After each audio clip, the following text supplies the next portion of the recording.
आढाळू आता भूसलोचनास तुझा आणि माझा आहे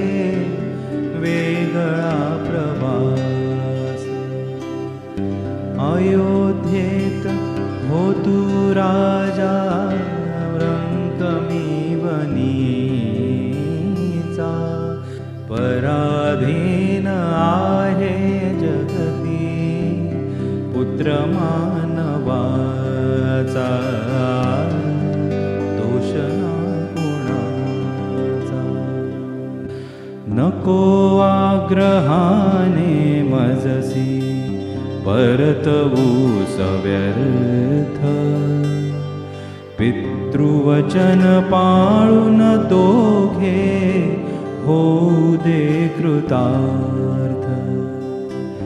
मुकुट कवच धारण करिका वेशतापसाचा पराधीन आहे जगती पुत्र मानवाचा दोष ना कुणाचा संपल्या विनाही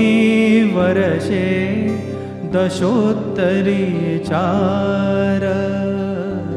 संपल्या विनाही वर्षे दशोत्तरी 4 अयोध्येस नाही येणे सत्य हे त्रिवार सत्य हे त्रिवार सत्य हे त्रिवार